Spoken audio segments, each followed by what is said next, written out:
Am I the asshole for refusing to donate a kidney to the birth mother who abandoned me, then only contacted me because she needed one?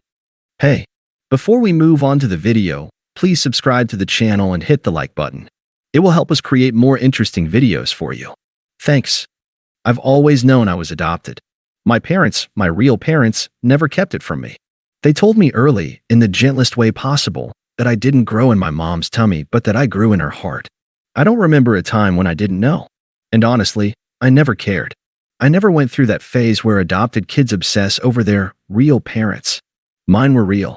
They were there for every fever, every scraped knee, every school concert, every broken heart. I never lacked love. I never lacked anything. So when I got that message, I wasn't looking for it. I wasn't curious. I wasn't searching for answers. I wasn't missing any part of myself. It came in the form of a long email, sent to my personal account from an address I didn't recognize. The subject line said only, "From your birth mother." I opened it thinking it was spam or a scam. But it wasn't. Dear Anna, I don't know how to begin this letter, or even if you'll read it. I've wanted to reach out to you for years, but I didn't want to intrude on your life or upset you. I just want you to know that I've always loved you, that not a day has gone by that I didn't think about you. My name is Melanie. I'm your birth mother. I gave you up when you were just a baby. It was the hardest thing I've ever done. But I did it because I believed I wasn't in a place to give you the life you deserved. I don't regret giving you that chance, but I regret not knowing you. I'd love to meet you, if you're open to it. Even just once. No pressure. No expectations. With love, Melanie. I reread the email 3 times. It felt surreal, like reading the first page of someone else's story. I wasn't angry, but I wasn't moved either. It was like a piece of the past I never asked for had just shown up and pulled out a chair at my table. I didn't reply that day. I let it sit. I didn't tell my parents at first, not because I was hiding it, but because I didn't know how I felt yet. I didn't want to worry them or make them think I was looking for something I hadn't already found. 2 days later, I replied. Just a short message. Hi, Melanie. I got your email. I'm not sure how I feel about all this, but I'm open to a conversation. I don't promise anything more than that. Anna, she responded within an hour. She thanked me, said she understood, and asked if I'd be willing to meet for coffee, neutral ground, just to talk. I said yes. Curiosity, maybe, or a sense of obligation. I figured if I didn't go, I'd always wonder. We met at a small cafe a few blocks from my apartment. I got there early and sat facing the door, trying not to overthink. When she walked in, I recognized her immediately. She had my eyes. Or rather, I had hers. She smiled nervously. I stood and shook her hand because I wasn't ready for a hug. Anna, she said, sitting down. You're beautiful. Thanks, I said. I didn't smile. She was careful. I'll give her that. Measured. She didn't push. She asked about my life, my job, my hobbies. I told her the basics. I worked in nonprofit development, lived with my roommate Claire, loved cooking and reading, had 2 cats. I kept it surface level. Polite but distant. She didn't say much about her own life, just that she was a bookkeeper and lived a couple towns over. No husband. No other kids. No big revelations. I've thought about you every birthday, she said at one point, her voice soft. I used to imagine what kind of person you were growing into. I used to walk by schools and wonder if I'd pass you one day without even knowing it. I nodded, but didn't respond. Then she asked about my parents. My real parents. I hope they were good to you, she said. They were, I said firmly. They are. She nodded quickly. Good. That's good. That's all I ever wanted. The conversation tapered off after that. She asked if she could reach out again sometime. I said maybe. I didn't know how I felt walking out of that cafe. Not angry. Not connected. Just flat. Like someone had pulled back a curtain I never planned on looking behind, and all I saw was a small, dim room I didn't need. I didn't hear from her again for almost a month. Then she called me. I don't know how she got my number. I hadn't given it to her. Maybe she looked it up. Maybe I'd left it somewhere visible. I answered, assuming it was work. Hi, Anna. It's Melanie. I'm sorry to call you like this. I need to talk to you. Something in her voice had changed. There was urgency now. She didn't sound soft and nervous anymore. She sounded desperate. I didn't want to tell you this at the cafe because I didn't want to scare you off, she said quickly, breathless. But I'm sick. I've been sick for a while. My kidneys are failing. I'm on dialysis. I've been on the transplant list, but it's not looking good. My doctors said family is my best shot at a match. You're the only family I have. Silence. I didn't say anything. Not at first. I felt something cold roll over my spine. I'm not asking for anything right now, she added. Just consider getting tested. Please.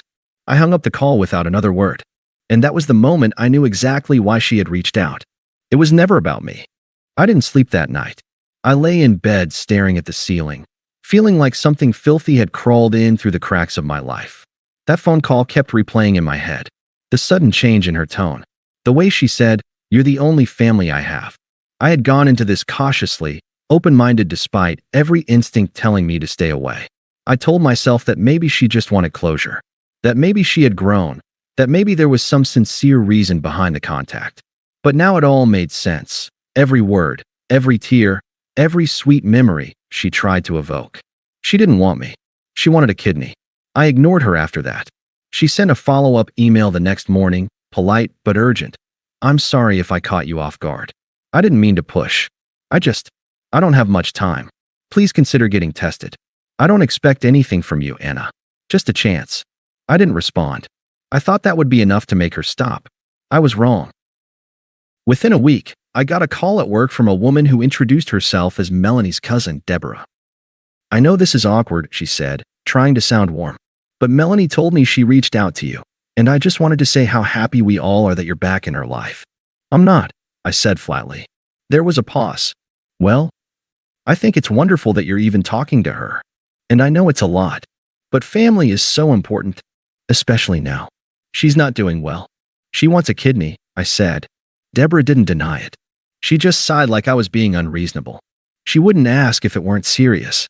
This is her life on the line. I hung up. After that, it snowballed. Emails. Phone calls. A Facebook friend request from a man claiming to be Melanie's brother. He sent a message before I even accepted it. "I heard you might be a match. Please help her. She gave you life." That phrase made my blood boil. I blocked him. I blocked Deborah. I blocked Melanie's email. But they kept finding ways. A different cousin messaged me through Instagram. Then someone sent me a letter by mail, handwritten, emotional, full of stories about how hard Melanie's life had been and how she never stopped loving you.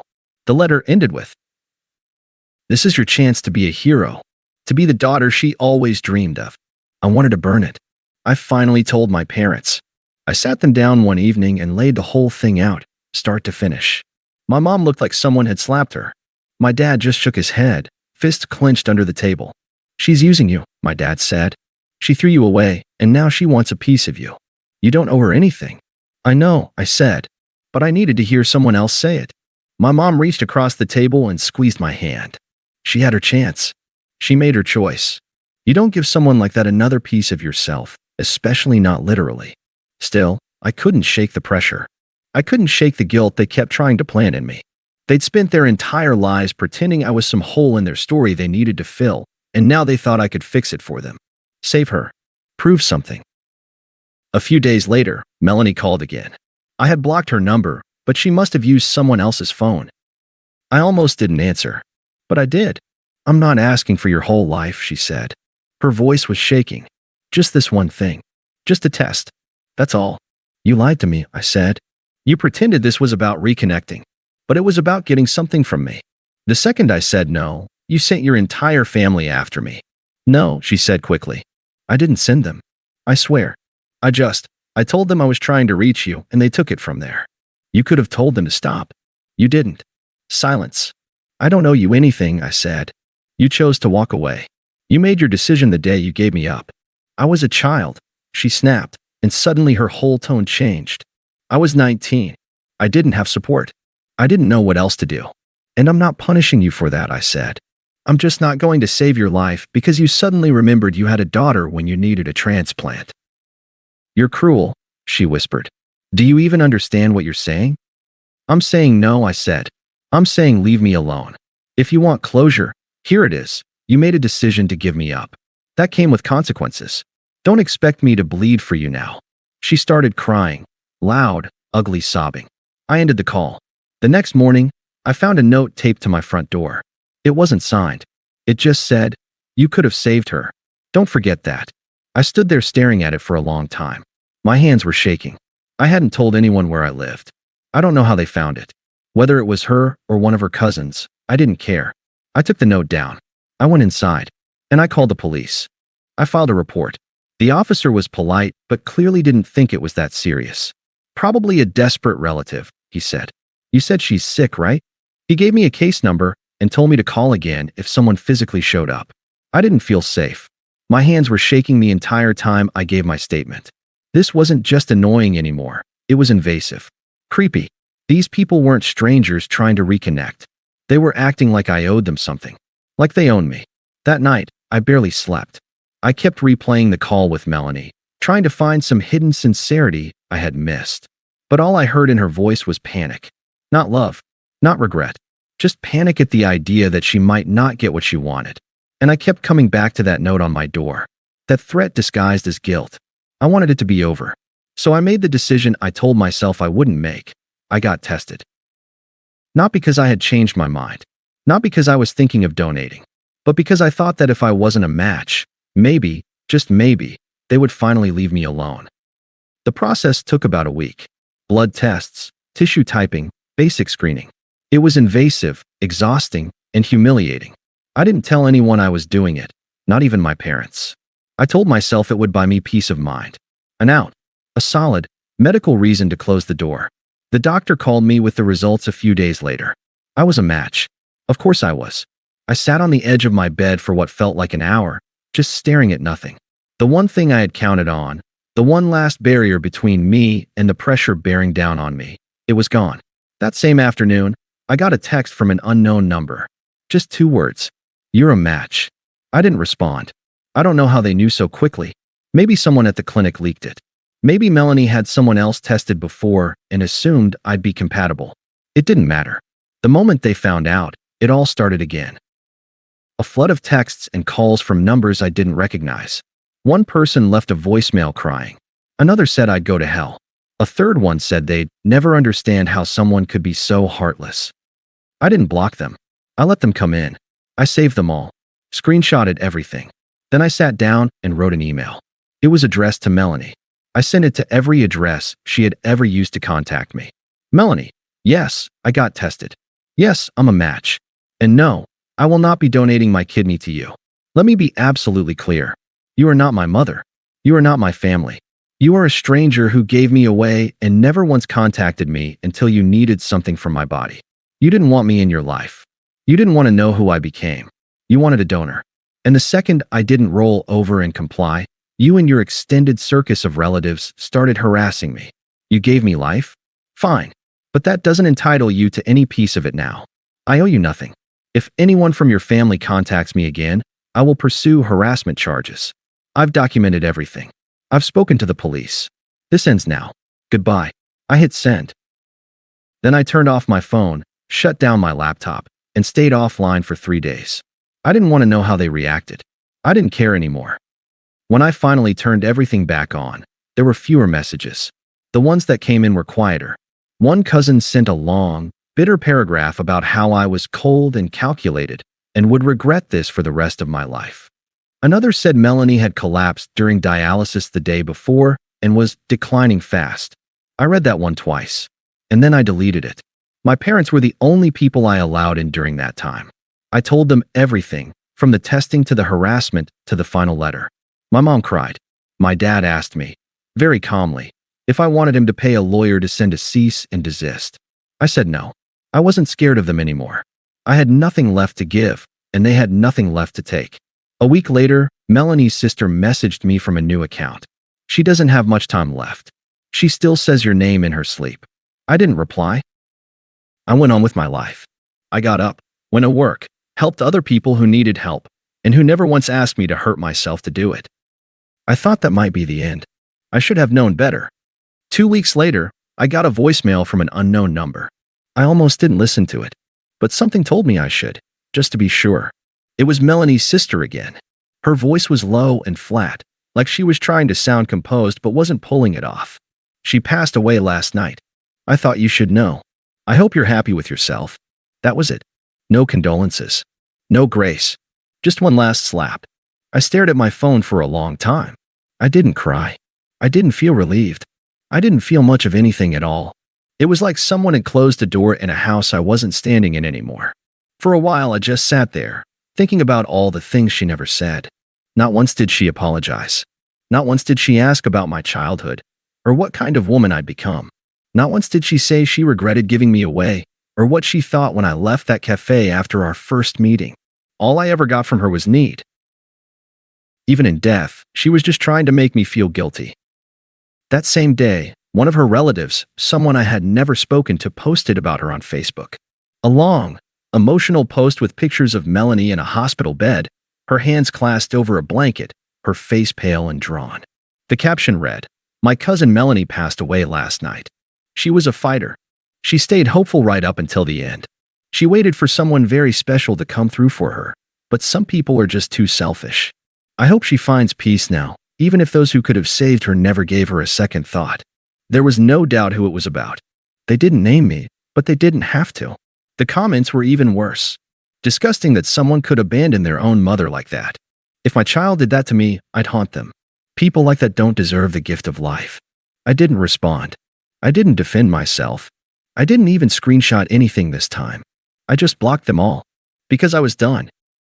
She was gone. And I was still here. Whole. Free. I took the next day off work. My boss didn't ask questions. She could tell I needed the space. I went for a walk around the lake near my apartment. It was cold and quiet, the kind of day that feels suspended in time. I stood at the water's edge for a long time, just breathing. I didn't mourn her. I didn't even wish things had been different. I just thought about how close I had come to sacrificing myself for someone who had never done a single thing for me. About how quickly I would have been discarded again the moment she got what she needed. She never saw me as a daughter. Just a resource, a means to an end. And I finally stopped feeling bad about saying no. 2 days later, I got a letter in the mail. No return address. It was short, handwritten. "Whatever helps you sleep at night. She died with your name on her lips." I laughed. Actually laughed. It was the first time I'd ever found the whole thing absurd instead of terrifying. I tore the letter in half, then in half again, and tossed it in the trash. And that was the last of it. No more messages. No more calls. No more guilt. I stayed close to my parents after that. My real parents. I brought dinner to their house once a week. We went to farmers markets. My mom helped me pick out a new set of curtains for my apartment. My dad helped me fix a leak under my sink. When my birthday came around, they brought out the same homemade cake they'd made since I was a kid, chocolate, with too much frosting and my name spelled slightly crooked in blue letters. And sitting at their table, laughing with the only people who had ever truly loved me, I realized something. I had been given life twice. Once by the woman who gave birth to me, and once by the people who chose me. And the second one meant everything. Thanks for watching. Make sure to subscribe to the channel and hit the like button.